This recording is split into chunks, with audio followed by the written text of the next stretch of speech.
निजाम ने हैदराबाद, हैदराबाद में कौन होते थे? निजाम। निजाम ने हमारी सेना को हरा दिया और वहां पर किसको गद्दी पर बिठाया है? वहां पे किसके? सफदर अली के पुत्र को उन्होंने गद्दी पर बैठाया। इसके पुत्र का नाम था सईद। तो मराठाओं ने एक टुकड़ी भेजी, यार ऐसे कैसे हमारी खिलाफत कर सकते हैं ये हैदराबाद के निजाम। तो उन्होंने इस सईद की हत्या कर दी। सईद की क्या कर दी जाती है? हत्या। अब हैदराबाद के निजाम को पता चलता है कि मराठों ने जिसको हमने बनाया नवाब उसकी हत्या कर दी है, तो उन्होंने क्या किया? आनन फानन में फिर अनवरुद्दीन को ही कर्नाटक का नवाब बना दिया। तो अनवरुद्दीन किन स्थितियों में कर्नाटक का नवाब बना, ये आपको क्लियर हो गया। आंखें बंद करके मेमोराइज कीजिए एक बार कि 1740 में क्या हुआ था। कर्नाटक पर मराठों ने आक्रमण किया और वहां पर जो दोस्तली था, दोस्तली को मार डाला गया, उसके पुत्र सफदर अली को मार दिया गया और साथ में क्या कर लिया गया? उसके दामाद चंदा साहिब को उन्होंने अरेस्ट कर लिया। इसके आवेज में फिर आपका हैदराबाद के निज़ाम ने अटैक कराया, मराठाओं से उसको खाली कराया और सफदर अली जो मारा गया था उसके पुत्र सईद को नवाब बनाया और साथ में क्योंकि वो नाबालिग था तो उसका संरक्षक बनाया अनवरुद्दीन। मराठों ने उस सईद को भी मार दिया। अब बचा कौन है कर्नाटक में शासन चलाने के लिए? अनवरुद्दीन। तो हैदराबाद के निज़ाम ने कहा कि ठीक है अनवरुद्दीन तुम शासन चला लो। और ये घटनाएं कब की हैं? तो हम बात करें 1743 में कर्नाटक का नवाब अनवरुद्दीन है, ये आपको पता होना चाहिए। मराठों का इसमें क्या योगदान रहा ये आपको पता ही है। आगे चलें,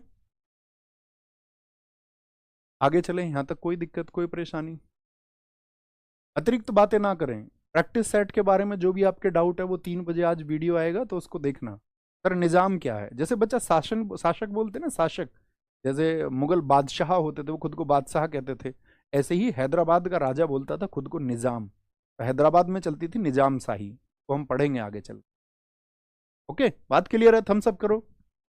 तो आप लोगों को इस समय की स्थिति क्लियर है, ठीक है। अब एक और स्थिति, दूसरी चीज आपको बताना चाहेंगे इसी समय पर। यहां पर एक फ्रांसीसी गवर्नर हुआ करता था, अलेक्जेंडर ड्यूमा। कहीं किनारे पे लिखना है। इन दिनों में जो फ्रांसीसी गवर्नर था यानी 1740 के दिनों की बात बता रहा हूँ शुरुआत। फ्रांसीसी गवर्नर हुआ करता था अलेक्जेंडर ड्यूमा। अलेक्जेंडर ड्यूमा ये चालू व्यक्ति था। ये इतना चालू व्यक्ति था, जैसे हम कहते हैं ना डुप्ले कामयाब रहा फ्रांसीसी, डुप्ले इसी की वजह से कामयाब रहा। तो अलेक्जेंडर ड्यूमा ने क्या किया था शुरुआत में 1740 की अगर हम बात करें, 1740 में, 1740 में, 1740 में, तो इसने क्या देखा कि यार कर्नाटक में कंट्रोल किसका है? तो उस समय 1740 में कर्नाटक का नवाब कौन था? दोस्तली। और इधर कौन था? हैदराबाद में मैंने बताया निजामुल मुल्क। निजामुल मुल्क ने रंगीला के समय हैदराबाद के स्वतंत्र शासन की स्थापना की और निजामुल मुल्क की मौत हुई 1748 में, यानी निजामुल मुल्क अभी मौजूद है। तो इसने क्या काम किया अलेक्जेंडर ड्यूमा ने? इसने इन दोनों को इनवाइट किया अपने यहाँ। पांडिचेरी तो इनके कंट्रोल में था ही 1674 में, मैंने आपको कल की क्लास में बताया। तो इसने बढ़िया दावत का इंतजाम किया, पांडिचेरी को खूब सजाया इसने और दोनों लोगों को बुलाया, भाई साहब हम तो आपकी एक दावत रखना चाहते हैं।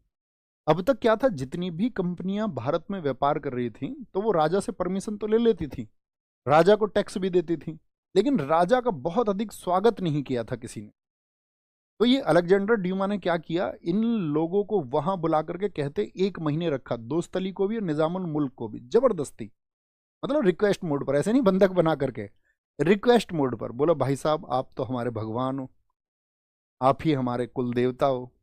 उसकी उनकी बहुत रिक्वेस्ट करी। उस आप भगत से वो इतने खुश हुए कि इन्होंने अलेक्जेंडर ड्यूमा को उस पांडिचेरी क्षेत्र का नवाब घोषित कर दिया और साथ में इसने उनसे परमिशन ले ली। कैसी परमिशन ले ली? साथ में इसने अपनी सेना रखने की और अपनी आर्मी रखने लगा। क्योंकि जब डुप्ले भारत में आया, मैंने बताया डुप्ले भारत में कब आया था बताओ? 1741 में। तो डुप्ले जब भारत में आया तो डुप्ले को तो नवाब का पद खुद ही मिल गया और इसके लिए, इसको नवाब का पद दिलाने के लिए इन दोनों लोगों ने मेहनत की।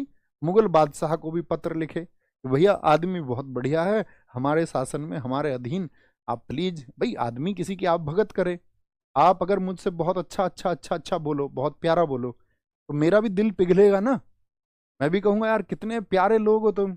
अब तुम मुझसे कड़वा कड़वा कड़वा बोलो और सिर्फ अपने काम की बात करो कि भैया हम तो पढ़ने आए हैं, हमारा तुम्हारा और कोई रिश्ता नहीं है, व्यापार करने आए हैं हम तो फिर तो वो बात ही नहीं बनेगी। तो उसने ये सब चीज फ्रांसीसियों को मजबूत बनाया। तो डुप्ले को इसी का फायदा मिला। तो डुप्ले को बहुत सारी सुविधाएं गिफ्ट में मिल गई भारत आने से पहले। बात क्लियर है? तो डुप्ले भारत कब आया, ये मैं आपको कल बता चुका था। आप कहोगे इन्हीं स्थितियों में डुप्ले भारत आया। डुप्ले डुप्ले आया था 1741 में। 1741 में भारत आया, ये आपको पता होना चाहिए। इसको लिखेंगे, अगली लाइन में लिखना। आगे चले ना, यहाँ तक की कहानी मैं समझूंगा, आप सब लोगों ने बड़े ध्यान से सुनी। क्या बोलेंगे यहाँ पर? डुप्ले। डुप्ले 1741 में 70 भारत आया। Dupleix came to India, came to India in 1741, और 1742 में गवर्नर बन गया था। इसके बाद में इसकी वजह से घटना क्या हुई वो देखना। तो यहां पर क्या बोलेंगे, इस समय पर मैंने आपको बताया कि एक जगह थी, एक जगह थी आपका, जगह का नाम है आपका ऑस्ट्रिया। ऑस्ट्रिया एक देश है, आप सबको पता होना चाहिए। ऑस्ट्रिया की राजधानी लिखो एक बार, कितने लोग जानते हैं? ऑस्ट्रिया में एक राजा हुआ करता था, यहाँ पे एक रोमन राजा था। उस राजा का नाम था आपका चार्ल्स सिक्स। रोमन सम्राट था एक, चार्ल्स सिक्स। राइट दिख रहा, चार्ल्स सिक्स था।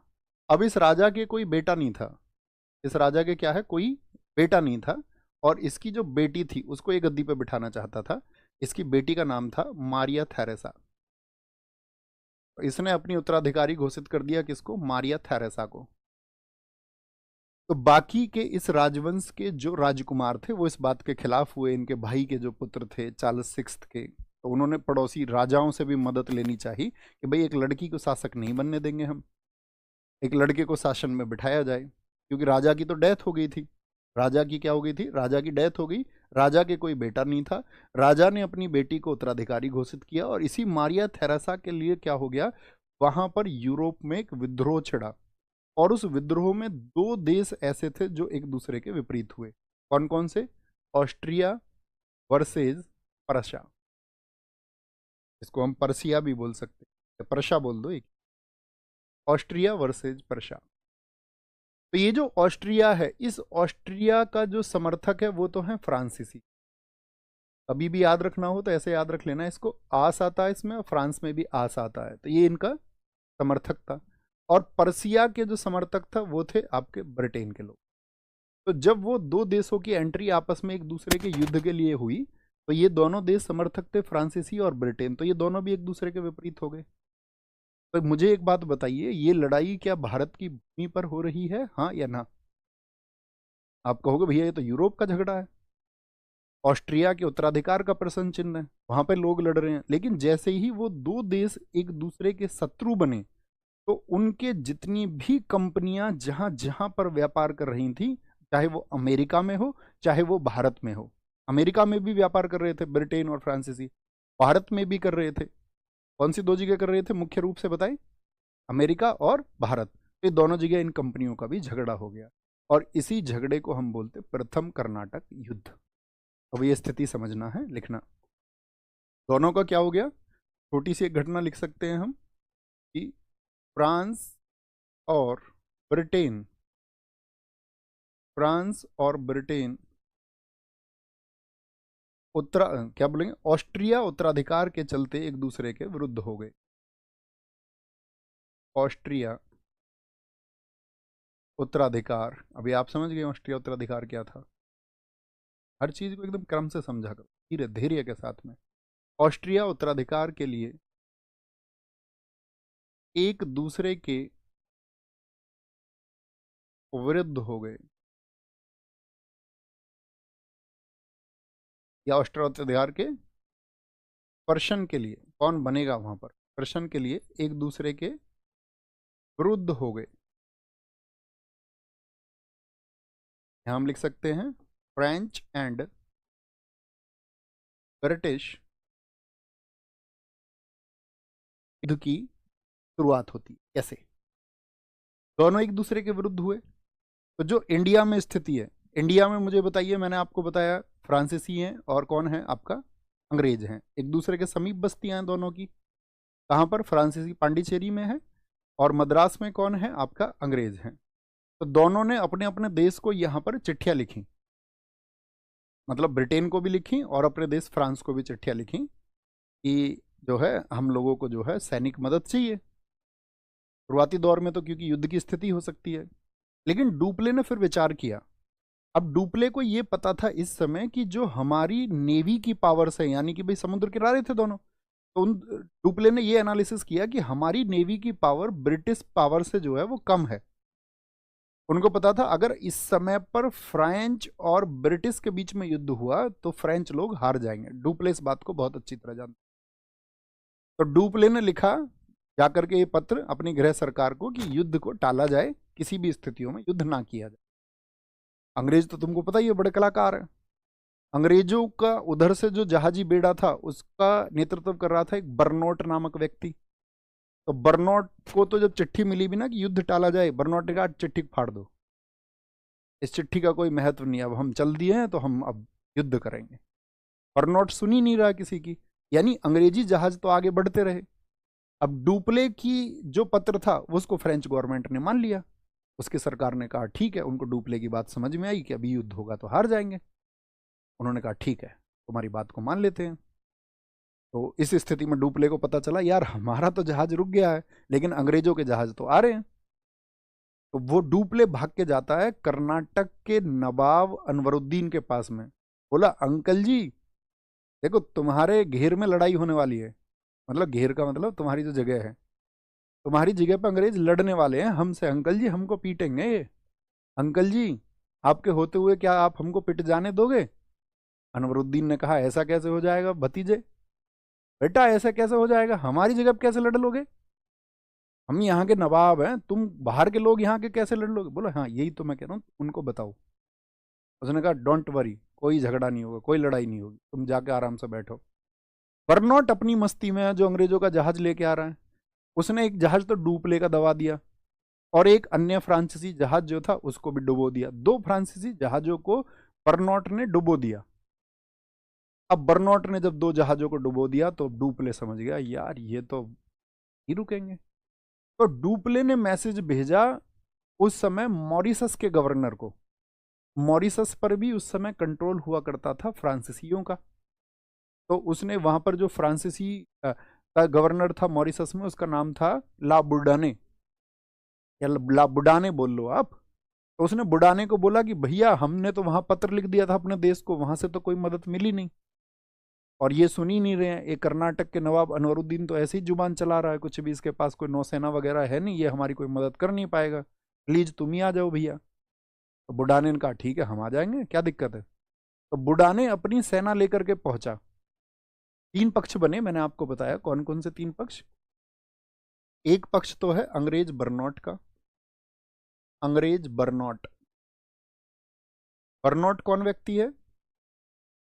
ये क्या बोलेंगे, इंग्लैंड की तरफ से जहाजी बेड़ा जो लेके आया, जहाजी बेड़ा, जहाजी बेड़ा। और इसने क्या काम कर दिया, इसने दो फ्रांसीसी जहाज डुबो दिए, युद्ध कर दिया उनसे, उन जहाजों को तहस नहस करके दो फ्रांसीसी जहाज इसने डुबो दिए। ड्रोन टू फ्रेंच शिप्स डुबो दिए। दूसरा व्यक्ति मैंने कौन बताया, अंग्रेज बर्नौट है। एक व्यक्ति आपको पता ही है डुप्ले है, डुप्ले ये तो मध्य की कड़ी है। और तीसरा व्यक्ति कौन बताया मैंने, ला बुर्डाने, ला बुर्डोने। ला बुर्डोने कौन था, ये फ्रांसीसी फ्रांसीसी गवर्नर था, लेकिन इसकी पोस्टिंग कहां पर थी, भारत में ना होकर के मॉरिशस में, मॉरिशस में था।